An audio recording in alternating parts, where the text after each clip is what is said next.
Here's first question. It says farms in eastern North Carolina plant cover crops late in the fall, and they plant it lower than the recommended rate, resulting in thin stands. These farms don't see the full benefits. Many of these farms are also rotating between tobacco and sweet potatoes with corn and beans.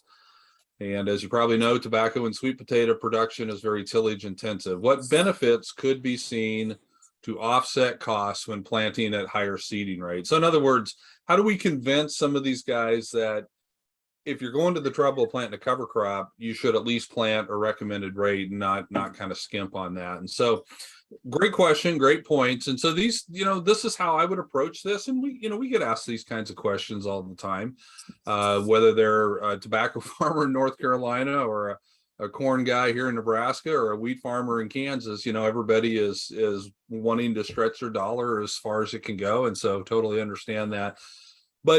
But when I say higher seeding rates, I'm actually talking about recommended seeding rates, appropriate seeding rates, and not trying to cheat the system.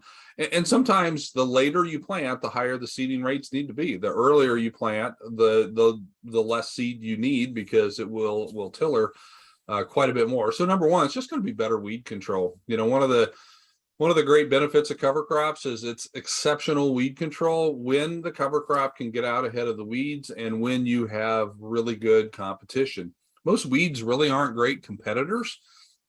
They simply take over in an area where nothing else is growing. And so if you have a cover crop, my guess is that where you have a decent stand of cover crops, you'll have pretty good weed control, or at least weed suppression. And where it's pretty thin, nature's going to add a little bit in there for you, and you're going to see a bunch of weeds coming up. So that would be the very first thing that I would talk to people about is, hey, you might have saved $10 an acre on your cover crop seed, but it's going to cost you an extra $25 an acre because you had to spray earlier or spray an additional time. So that would be my first thing right off the bat, is we're looking at better weed control. And then, of course, that better weed control comes largely from the biomass that we're producing through the cover crop. And that's also going to lead to far less erosion potential.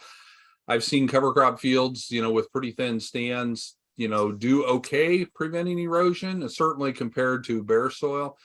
But I've also seen some, where it's been kind of a thin rate that still lets some soil get away from you. And so, there's a couple ways that cover crops stop erosion. One is, the roots in the soil are holding that in place, and that's great.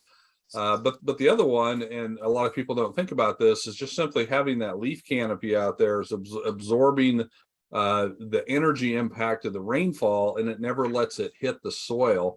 And when it hits the soil, it starts to blow those surface aggregates apart, and then that's what it separates the sand from the silt and the clay, and then that clay tends to start to crust over, and that's what seals your soil, and then you no longer have infiltration. And so if we can lessen the impact of that raindrop, we will definitely lessen the erosion. And so more cover crops going to mean less erosion potential. And then, of course, if part of your strategy is to try to fix some nitrogen, if you're using legumes as part of the mix, some people do, some people don't. It all depends on, what part of the rotation it's in, and, what the next crop is going to be. But you're going to get more nitrogen fixation if you have a higher rate of legumes as part of the mix at appropriate seeding rates. And again, if you're going to spend the money on legumes, spend the money on legumes and try to get, nitrogen fixed. Back when you could buy nitrogen for 40 cents a pound, it took a lot more nitrogen production from legumes to pay for the seed. But, now at $80, $90 a pound, it doesn't take nearly as much nitrogen fixation to cover that additional seed cost. And then number four, with a higher seeding rate, you get a complete proliferation of the soil profile with the root system. And it's just going to lead to faster biological healing from all of the tillage. The question talked a little bit about, all of the tillage going on in these systems.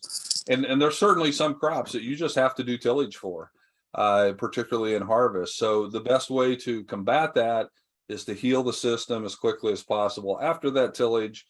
And that's only going to happen with a green growing plant with a robust root system, working with the biology that's in the soil to heal all that up. And if you've got a thin stand, you're not going to have a complete coverage of that soil profile with your root system. So again, that's where we would want to see those appropriate seeding rates put down for those four things.